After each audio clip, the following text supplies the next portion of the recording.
정혜인과 소민의 케미 폭발. 그 장면 잊었나요?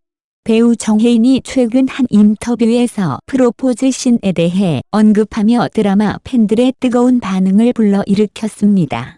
인터뷰에서 정혜인은 드라마 유미의 세포들 속 전소민과의 키스씬을 언급하며 누군가가 키스씬 중에 내 얼굴을 잡은 적은 처음이다 라고 말했습니다. 그런데 말입니다. 정말 그랬을까요? 팬들은 이 발언에 깜짝 놀라며 과거 밥 잘 사주는 예쁜 누나 속 손예진과의 비슷한 장면을 떠올리며 정혜인에게 묻고 있습니다. 혜인아, 그 장면 잊어버린 거야? 아니면 소민에게 일부러 그렇게 말한 거야? 정혜인의 기억 속 첫 경험에 대한 논란. 정혜인은 인터뷰에서 전소민과의 장면을 처음이라고 언급했지만 이내 팬들의 날카로운 관찰력이 발동했습니다. 손예진과의 드라마에서 비슷한 장면이 있었기 때문입니다. 당시 손예진이 감정을 담아 정혜인의 얼굴을 잡고 키스했던 장면은 아직도 많은 팬들의 뇌리에 남아 있습니다. 이 상황은 팬들 사이에서 정혜인이 정말 잊어버렸을까? 아니면 전소민과의 특별한 케미를 강조하려고 그렇게 말했을까라는 논란을 일으키며 화제를 모으고 있습니다. 전소민, 예쁘다라는 특별한 연락처 이름의 주인공이 되다. 한편 인터뷰에서 정혜인은 전소민과의 관계에 대해 새로운 사실을 공개하며 또 다른 화제를 낳았습니다. 그는 자신의 연락처 리스트에 예쁘다라는 단어를 처음으로 저장한 사람이 바로 전소민이라고 밝혔습니다. 이 고백에 팬들은 도대체 이 정보를 어디에 써야 하나라며 뜨거운 반응을 보이고 있습니다. 정혜인의 이 발언은 전소민을 향한 그의 특별한 감정을 은연중에 드러낸 것이 아니냐는 팬들의 추측을 불러일으켰습니다. 단순한 농담으로 넘길 수도 있는 부분이지만 그의 표현 방식과 진지함에서 묻어나는 뉘앙스가 보는 이들로 하여금 상상을 멈출 수 없게 만들고 있습니다. 벽을 허문 소민과 녹아내린 정혜인. 전소민은 또 다른 인터뷰에서 정혜인과의 초기 관계에 대해 솔직한 속내를 밝혔습니다. 그녀는 정혜인 씨와의 벽을 허무는 데 시간이 좀 걸렸다고 말하며 그는 여성 친구가 거의 없는 타입이라 처음에는 거리감이 느껴졌었다고 고백했습니다. 하지만 지금의 두 사람을 보면 이런 조기의 어색함은 어디에도 찾아볼 수 없습니다. 최근 방송과 인터뷰에서 보여지는 정혜인의 모습은 완전히 전소민에게 녹아든 듯한 모습입니다. 그가 전소민과 대화할 때 몸을 살짝 흔들거나 목소리를 낮추어 다정하게 이야기하는 모습은 팬들에게 설렘을 선사하고 있습니다. 이들이 만들어가는 또 다른 첫 순간들. 정혜인과 전소민의 관계는 단순한 드라마 속 케미를 넘어 실제로도 많은 팬들에게 설렘과 궁금증을 안기고 있습니다. 정혜인이 자신도 모르게 전소민에게 특별한 순간을 부여하고 있다는 점에서 이들의 관계는 앞으로도 더 많은 이야깃거리를 제공할 것으로 보입니다. 이 두 사람의 케미는 앞으로의 작품 속에서도 이어질지 아니면 팬들의 기대를 더 부풀리며 또 다른 서사를 만들어낼지 귀추가 주목됩니다. 정혜인과 전소민의 새로운 이야기를 담은 비하인드 영상은 아래 링크에서 확인하실 수 있습니다. 두 사람의 케미를 직접 느껴보세요. 팬들, 유영현 관련 잔나비의 늦어진 사과에 분노. 학교 폭력 논란에 연루된 전 멤버와의 협업으로 잔나비가 거센 비판에 직면. 잔나비가 과거 학교 폭력 스캔들로 팀을 떠난 전 멤버 유영현과 협업한 사실이 밝혀지며 다시금 논란에 휩싸였습니다. 팬들이 협업 사실을 알아차리고 반발하자 잔나비 측은 뒤늦게 사과를 발표했습니다. 최근 팬들은 2019년 학교 폭력 논란으로 팀을 탈퇴한 유영현이 잔나비의 사운드 엔지니어로 활동해왔다는 사실을 알게 되었습니다. 이에 대해 팬들은 비판적인 글을 올리며 불만을 표출했지만 밴드 측은 처음에는 침묵을 유지했습니다. 유영현이 지난 5년 동안 라이브 공연과 리허설에서 사운드 엔지니어로 잔나비와 협력해왔다는 사실이 공개된 후 밴드는 논란에 대해 입장을 밝혔습니다. 잔나비는 유영현은 라이브 공연 및 리허설에서 사운드 엔지니어로 활동해왔습니다. 이 문제를 숨기거나 은폐하려는 의도는 없었으나 과거와 관련된 문제로 인해 공개적으로 논의하지 않았습니다. 해당 문제가 해결된 후에야 이를 밝히려 했습니다. 라고 설명했습니다. 또한 허위 정보에 대해 법적 대응을 예고했습니다. 그러나 팬들은 이러한 첫 번째 입장에 강하게 반발했고 이에 따라 두 번째 사과문이 발표되었습니다. 잔나비의 소속사 페포니뮤직은 앞으로 유영현을 오디오 보조로 더 이상 관여시키지 않겠습니다. 판단력 부족과 부적절한 대응으로 팬들을 실망시킨 점 깊이 반성합니다. 라고 발표했습니다. 리더 최정훈 또한 사과문을 통해 그를 부적절한 과정으로 팀에 합류시킨 점을 깊이 후회하며 진심으로 사과드립니다. 라고 밝혔습니다. 다만 유영현이 잔나비의 음악 제작에 참여했다는 의혹에 대해서는 부인했습니다.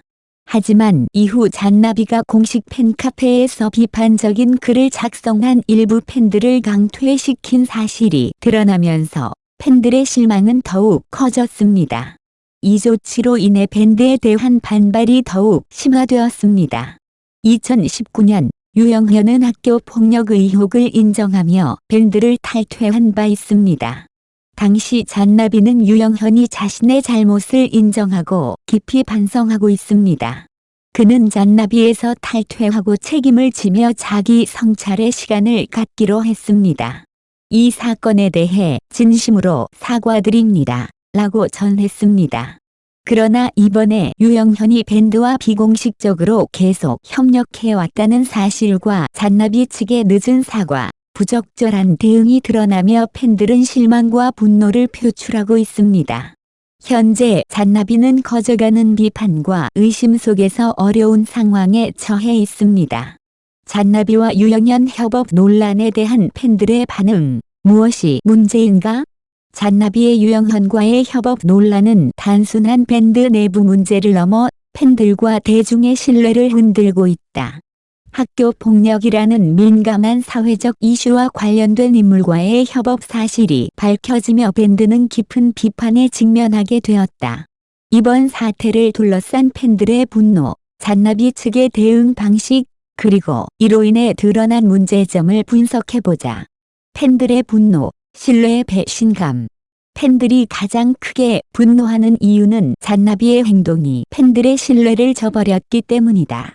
유영현은 2019년 학교 폭력 논란을 인정하며 밴드를 떠난 바 있다. 당시 잔나비와 유영현은 그의 잘못을 인정하고 반성할 시간을 가지겠다고 약속했지만 그의 밴드 복귀 혹은 비공식적 협업에 대해 팬들에게 일절 알리지 않았다. 학교 폭력은 단순히 개인적인 잘못으로 치부될 수 없는 문제다. 이는 피해자와 가해자 모두의 삶에 깊은 영향을 미치는 심각한 사회적 문제로 대중은 이에 대한 엄격한 책임과 반성을 요구해왔다. 이런 상황에서 잔나비가 유영현과의 협업을 비공개로 진행한 것은 팬들에게 있어 배신으로 느껴질 수밖에 없다. 잔나비의 늦어진 사과와 불투명한 태도. 이번 논란에서 잔나비가 비판받는 또 다른 이유는 그들의 늦어진 사과와 불투명한 태도이다. 팬들이 유영현의 활동 사실을 발견하고 문제를 제기하기 전까지 밴드는 침묵으로 일관했다. 결국 팬들의 반발이 커지자 뒤늦게 사과문을 발표했지만 그마저도 충분히 납득할 만한 내용이 아니었다. 밴드는 숨기거나 은폐하려는 의도는 없었다. 라고 해명했지만 팬들은 이를 받아들이기 어려웠다. 5년 동안 지속적으로 협업이 이루어졌음에도 불구하고 이를 공표하지 않은 점은 팬들에게 투명성 부족으로 비쳤다. 특히 팬들의 비판에 대응하기 위해 일부 팬들을 공식 팬카페에서 강퇴한 사건은 잔나비의 대응 방식에 대한 신뢰를 더욱 떨어뜨렸다. 이는 밴드가 팬들과 소통하는 데 있어 근본적인 문제를 드러낸 사례로 볼 수 있다. 책임감과 공인의 역할. 잔나비는 단순한 밴드가 아니라 공인으로서의 역할을 가진 존재다. 공인은 대중의 사랑과 지지를 통해 성장하는 만큼 그들의 행동은 도덕적이고 사회적인 책임을 수반해야 한다. 이번 사건은 잔나비가 이 책임을 다하지 못한 사례로 팬들에게 큰 실망을 안겼다. 공인은 과거의 잘못을 회피하거나 숨기려 해서는 안 된다. 특히 과거 학교 폭력가 회자의 활동을 지속적으로 용인한 것은 대중이 민감하게 여기는 사회적 문제에 대한 책임을 회피한 것으로 여겨질 수 있다. 이는 잔나비가 대중의 눈높이를 충분히 이해하지 못하고 행동한 결과로 향후 그들의 이미지에 큰 타격을 줄 가능성이 크다. 학교 폭력 문제의 심각성. 학교 폭력은 단순히 개인 간의 문제로 끝나지 않는다. 피해자는 평생 지울 수 없는 상처를 안고 살아가며 사회는 이를 방관하거나 용납하지 않는다. 유영현이 과거 잘못을 인정하고 반성한다고 했지만 그것이 진정한 반성과 재활로 이어졌는지는 여전히 의문이다. 특히 이번 사건에서 논란이 된 점은 잔나비가 그의 재활 과정을 투명하게 공개하지 않았다는 것이다. 팬들이 그의 협업 사실을 알게 된 과정 자체가 부정적인 여론을 불러일으켰으며 이는 잔나비의 신뢰도를 크게 떨어뜨렸다. 앞으로의 과제, 소통과 책임 있는 행동. 이번 사건은 잔나비가 앞으로 나아가기 위해 해결해야 할 몇 가지 중요한 과제를 제시하고 있다. 투명한 소통. 팬들은 단순한 소비자가 아니라 밴드와 함께 성장하는 동반자다. 팬들과의 신뢰를 회복하기 위해서는 모든 활동에 대해 투명하고 정직한 소통이 필요하다. 책임 있는 행동. 과거 잘못을 인정하고 이를 해결하기 위한 노력이 필요하다.